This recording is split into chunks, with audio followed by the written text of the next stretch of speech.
बहुत समय पहले 7 परीलोकों के पार धरती पर एक सुंदर और न्यायप्रिय राजा था, आरव।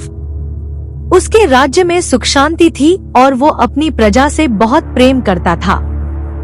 पर एक दिन एक रहस्यमय सुंदर स्त्री उसके दरबार में आई, माया। वो एक शक्तिशाली और खतरनाक स्त्री थी जो काले जादू से अपने रास्ते बनाती थी।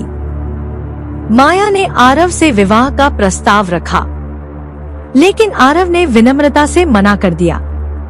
मैं ऐसे किसी से विवाह नहीं कर सकता जो अपने स्वार्थ के लिए दूसरों को कष्ट दे, उसने कहा।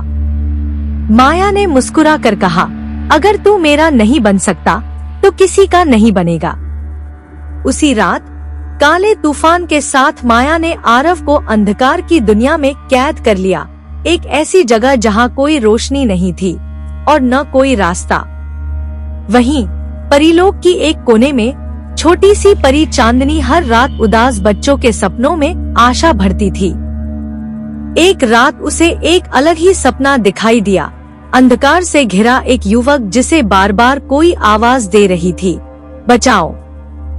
वो सपना बार बार आने लगा। चांदनी समझ गई कि यह कोई आम सपना नहीं, किसी की पुकार है। अपनी जान की परवाह किए बिना वो परियों के नियम तोड़कर धरती और फिर अंधकार लोक की ओर निकल पड़ी।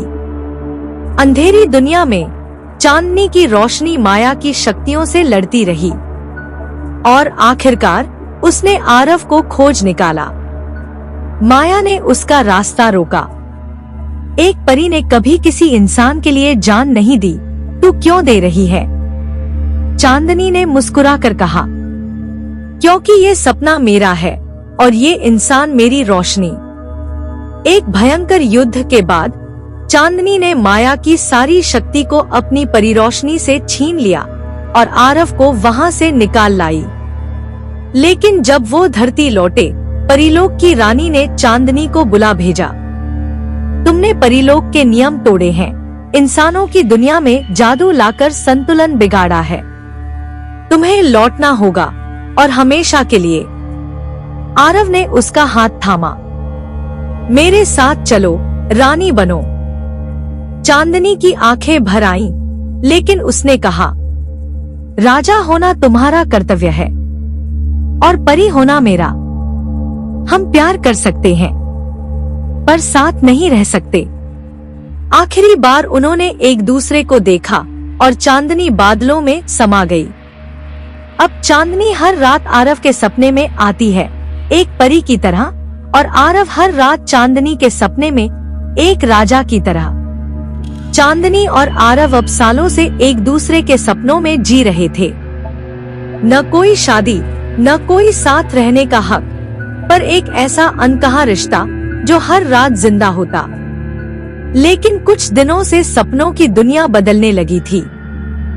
बच्चे डरावने सपने देखने लगे, फूलों की जगह कांटे आने लगे और चांदनी की रोशनी हर रात कम होने लगी।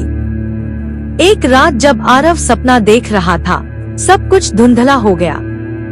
एक परछाई सामने आई, लंबी, डरावनी और ठंडी आवाज में बोली, मैं हूँ शून्य, वो जो हर भावना, हर याद, हर सपना निगल जाता है। तुम्हारे प्यार का सपना बहुत मीठा है, इसे मिटा दूंगा। आरव चौंक गया, तुम कौन हो? मैं वो हूँ जो प्रेम में अधूरी इच्छाओं से पैदा हुआ हूँ, हर टूटे हुए दिल की नफरत से बना हूँ, और अब मैं तुम्हारी दुनिया का अंत हूँ। उसने चांदनी को एक काले दायरे में बंद कर दिया और आरव को सपनों से बाहर फेंक दिया। अगली रात चांदनी पहली बार आरव के सपने में नहीं आई। आरव समझ गया, ये सपना अब सपना नहीं रहा, ये अब एक युद्ध बन गया है। उसने प्राचीन किताबें खोजी, सपनों में उतरने का तरीका सीखा और अपने मन की शक्ति से दोबारा सपनों की दुनिया में प्रवेश किया। वो शून्य के सामने खड़ा हुआ। तू चाहे कितना भी अंधकार फैला ले, मेरी चांदनी की रोशनी एक बार फिर तुझे मिटा देगी। पर इस बार चांदनी कमजोर थी। उसकी रोशनी लगभग बुझ चुकी थी। आरव ने अपनी हथेली पर कट लगाकर खून की एक बूंद चांदनी के माथे पर रख दी। ये मेरे दिल का वचन है, आज के बाद तू सिर्फ परी नहीं, मेरी रानी है, सपनों की रानी। चांदनी की आंखें चमक उठीं। उसकी रोशनी हजारों सूरजों की तरह फैल गई। शून्य चीखते हुए जल गया और हमेशा के लिए मिट गया। लेकिन उसी रोशनी में कुछ बदल गया था। जब दोनों की आंखें खुली, वो परीलोक में थे। पर चांदनी अब वैसी नहीं रही थी। उसकी पीठ पर अब पंख नहीं थे, उसकी चमक अब धुंधली थी। रानी परी ने कहा। शून्य को जलाने के लिए चांदनी ने अपनी पूरी परी शक्ति त्याग दी। अब ये एक सामान्य इंसान है। आरव घबरा गया, तो क्या ये अब परीलोक में नहीं रह सकती? रानी परी मुस्कुराई। नहीं, अब ये यहाँ की नहीं रही। लेकिन अब इसे कोई नहीं रोक सकता तुम्हारे साथ जाने से। ले जाओ इसे और एक नई कहानी लिखो। आरव ने चांदनी का हाथ थामा, इस बार बिना डर के, बिना दूरी के। दोनों धरती पर लौट आए। आरव ने चांदनी से विवाह किया। समय बीता और फिर एक दिन उनके जीवन में एक नई रोशनी आई। उनकी बेटी सुनैना का जन्म हुआ। पर वो एक आम बच्ची नहीं थी। उसकी आंखों में सपनों जैसी चमक थी और पीठ पर छोटे छोटे पारदर्शी पंख।